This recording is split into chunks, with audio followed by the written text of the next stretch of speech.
Hello, and welcome to the tutorial on the SteamVR workshop tools. Today I will be showing you how to use the SteamVR workshop tools. I said earlier on in another live stream that I was going to do a tutorial, so I'm doing this tutorial now. Before we get into this tutorial, I'll be going over some of the requirements.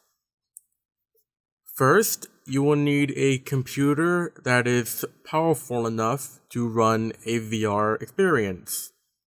Next, you will need to have a VR headset, whether it be Oculus Rift, Samsung Odyssey, or HTC Vive. They have to be set up correctly and they have to be plugged in for this to work. And obviously, you need SteamVR, which can be downloaded from the Tools section on the Steam client. So as you see here, I already have Steam running and I already have SteamVR running. Obviously, make sure that the SteamVR is able to detect the HMD and whatever base stations you have for each corresponding HMD. So once you've installed this by going to Library and going to Tools and finding SteamVR there, what you will need to do next is click on the SteamVR on the top left of this little window that launches when SteamVR launches. Click on it, go down to the button called Workshop, and then click on Create or Modify an Environment. What will happen is that SteamVR will exit the current environment that it's running in and open up a specialized environment for you to run your tools. From here, you want to create a new add-on by clicking Empty Add-on right here. Name it whatever you want. For all intents and purposes, I'm gonna call this YT Tutorial.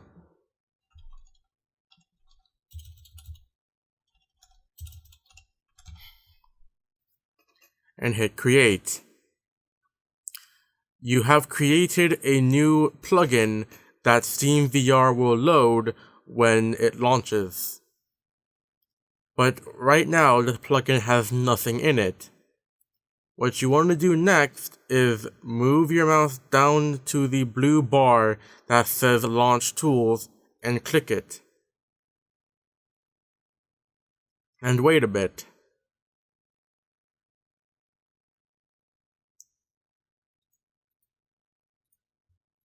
What you will see next is a collection of a bunch of assets that is loaded by default by SteamVR. If you want, you can ignore this, or if you want, you can explore it to your heart's content. But for all intents and purposes, for this tutorial, all of this is irrelevant. So next, if you want to import your own model, click on the guy looking thing in the top left corner, third button from the hammer on the grid. This will open a wizard that will ask you to specify a model file to create a standardized model file from it. So, once this is opened up, move your mouse down and click on New VMDL from Mesh File. And then just browse to where your file is.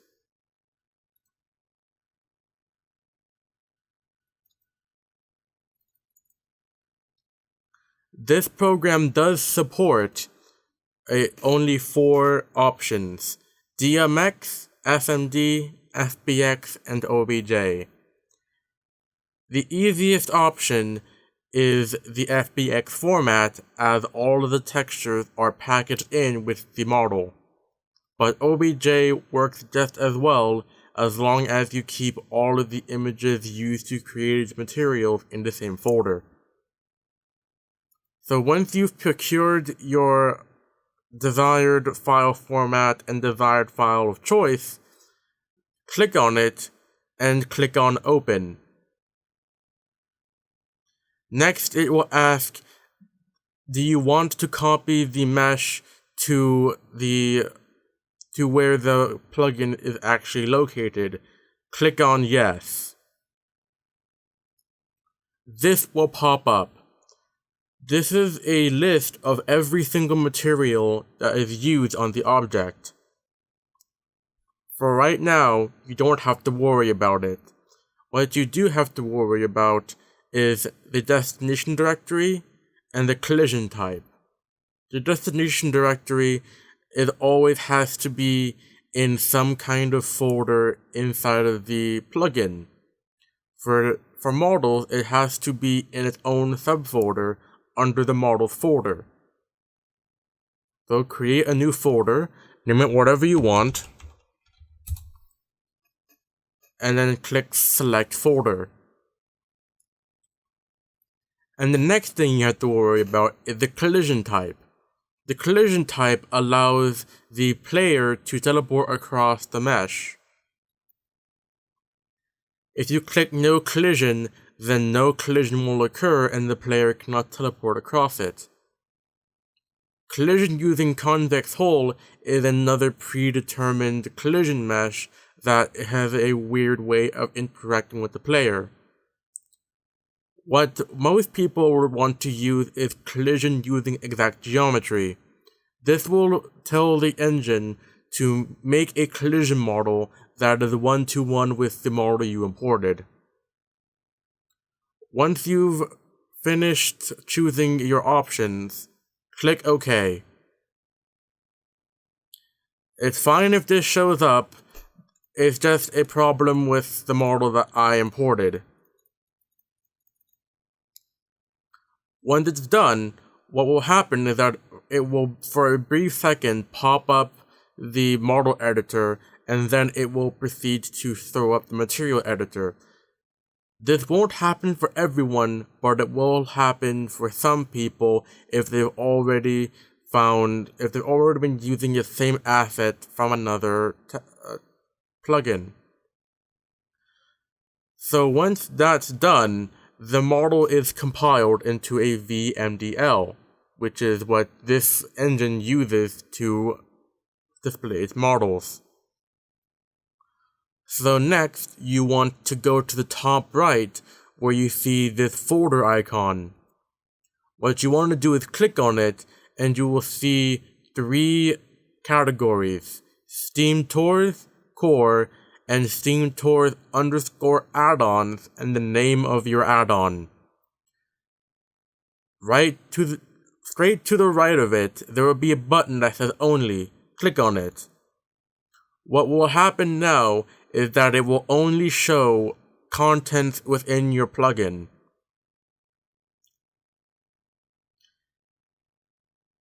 And so the first thing that will show up are these files here. These are VMAT files. These files are going to be the materials used in the model in the engine.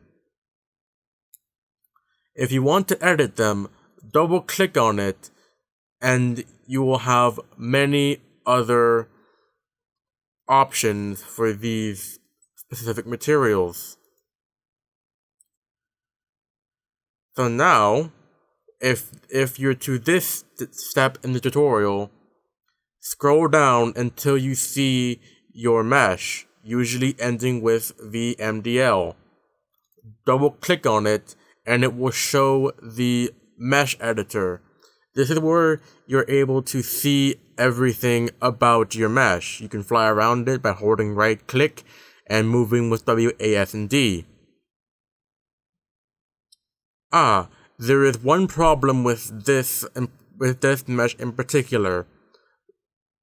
As you can see, on the outside, you can see all of the textures as they would appear normally. But as soon as you move inside, most of the textures are gone. This is because of backface culling, which is what the materials use by default. While this is an easy fix, though this might vary from model to model, as some models don't actually have an interior that acts like this. But if your model does have missing textures where it's not supposed to be missing, but the textures can be viewed fine from a different angle, what you need to do is this. Go back to the asset browser where your model was found, and then go to the texture that is supposed to be shown. In this case, the two textures that are supposed to be shown from the inside of the model is final_hazard7.vmat and final_hazard6.vmat. All you need to do is double click on the vmat, which will open back up the material editor. Scroll down on the left side where it shows the shaders, and then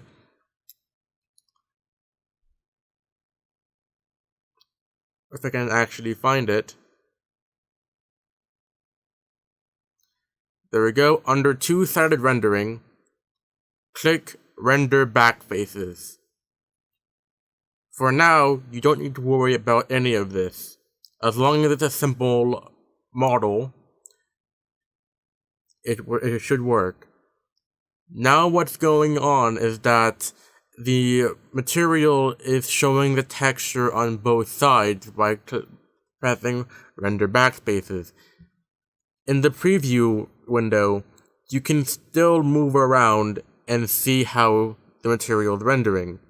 As you can see, on the inside of this sphere, the material is showing the texture on the inside as well. If I disable Render Backfaces, what will happen is that it will seem to disappear. So for this tutorial, for any material you want to see on both sides of parts of the mesh, click on Render Backfaces. Make sure to save by clicking the save icon at the top left. I will do this for the other material as well. Next, you want to go back to the mesh editor where you can see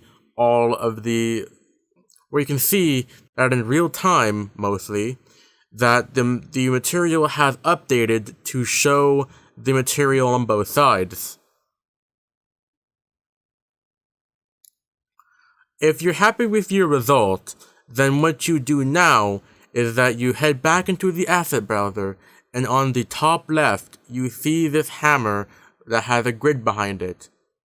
Click on it. And it should pop up this window here.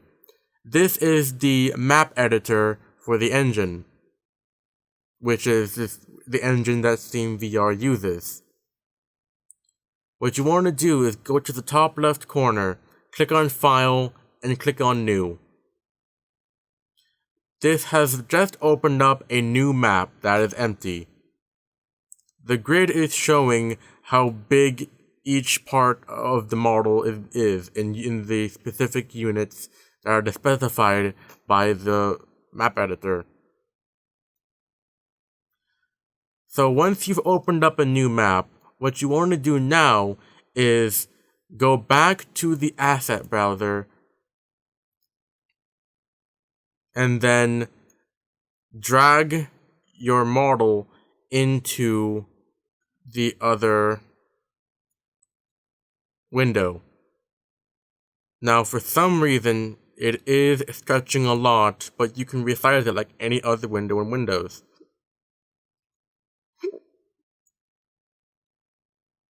Good. So, as I was saying, you now want to drag the model that you have from the asset browser into the grid. and then let go.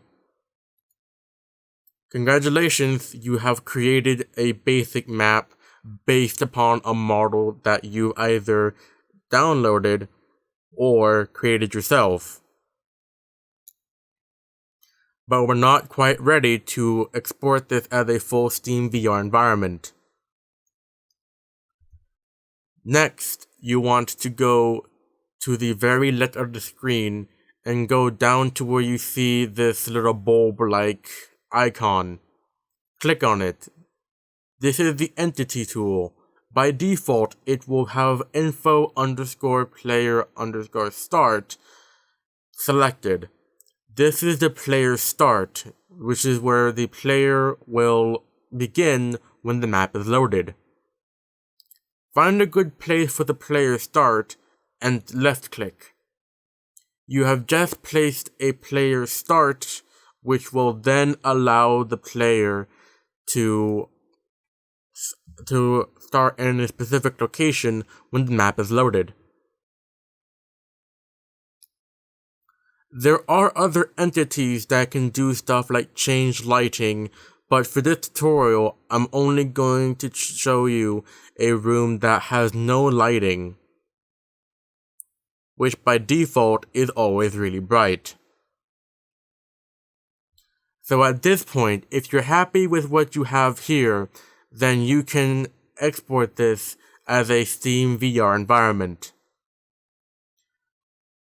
What you want to do now is go back up to the top left, click on File again, and click on Save As. This will pop up another window telling you to save the map as a VMap. Name it whatever you want, and then it will save as a VMap in the specified file location. This is important as when you go back up to File and go down to Build Map, this dialog will pop up.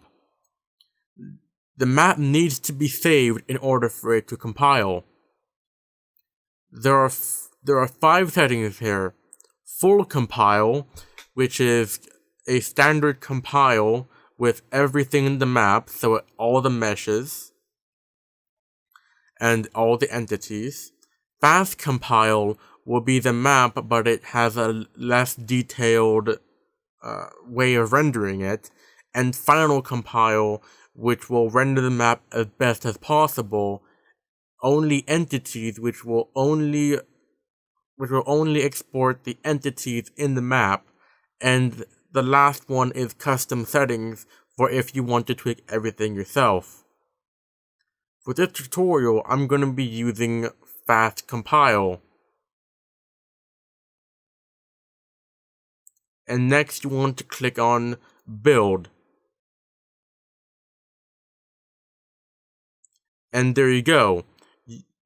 It will launch a game window that is then going to be what the HMD sees.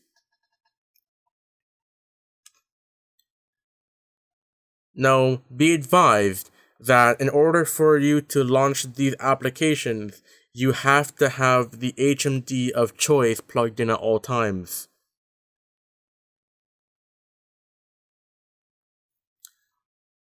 And that concludes this tutorial. Once the map has been exported, you are now able to access this map in normal SteamVR environments. That'll be it for this tutorial. Hopefully it was helpful for some people. Anyways, bye.